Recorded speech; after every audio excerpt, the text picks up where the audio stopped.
লখিমপুৰত প্ৰয়াত শিক্ষাবিদ প্ৰবীণ শইকীয়াৰ স্মৃতিচাৰণ সভা। এই সভাত উপস্থিত থাকে অসম সৌৰভ ডক্টৰ পুৰবী শইকীয়া। অনুষ্ঠানত উপস্থিত থাকে আন বহু কেইগৰাকী বিশিষ্ট ব্যক্তি।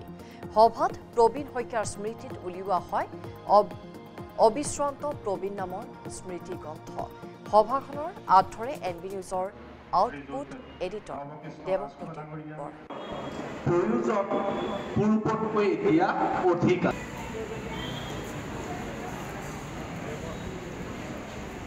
বালিকা মহাবিদ্যালয়ৰ অৱসৰপ্ৰাপ্ত অধ্যক্ষ ডক্টৰ মুকুন্দ ৰাজবংশী ছাৰ,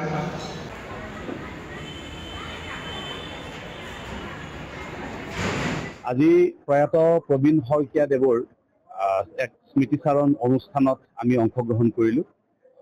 অসম ৰাজ্যিক প্ৰাথমিক শিক্ষক সন্মিলনীৰ হৈ সৰ্বভাৰতীয় পৰ্যায়ত সৰ্বভাৰতীয় সংগঠন অখিল ভাৰতীয় প্ৰাথমিক শিক্ষক সংঘৰ এগৰাকী কাৰ্যনিৰ্বাহক সদস্য হিচাপে কাৰ্যনিৰ্বাহ কৰা প্ৰবীণ শইকীয়া দেৱৰ মৃত্যু সন্মিলনীৰ কাৰণে এক অপূৰণীয় ক্ষতি আছিল। এগৰাকী সমাজ সচেতন ব্যক্তি হিচাপে তেখেত পৰিচিত।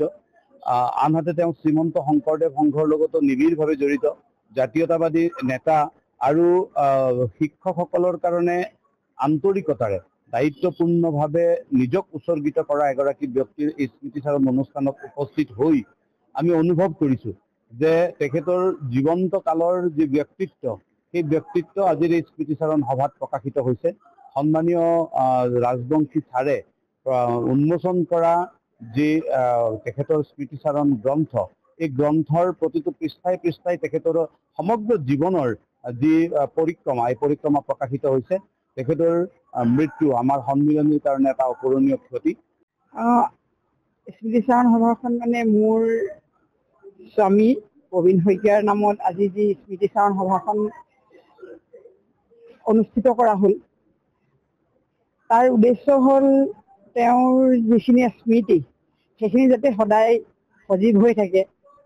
অকল আমাৰ মাজত বুলি নহয়, আমাৰ অকল পৰিয়ালটোৰ মাজত বুলি নহয়, সমাজৰ কাৰণে তেওঁ যি অভূতপূৰ্ব বৰঙণি আগবঢ়াইছিলে, তাৰ বাবে আজি একচুৱেলি অনুষ্ঠানটো আমাৰ অসম ৰাজ্যিক প্ৰাথমিক শিক্ষক সন্মিলনীৰ উত্তৰ লখিমপুৰ মহকুমা শাখা আৰু আমাৰ শ্ৰীমন্ত শংকৰদেৱ সংঘ লখিমপুৰ জিলা সমিতিৰ যৌথ উদ্যোগত আমি পৰিয়ালৰ সহযোগত এই অনুষ্ঠানভাগি আমি অনুষ্ঠিত কৰিবলৈ আমি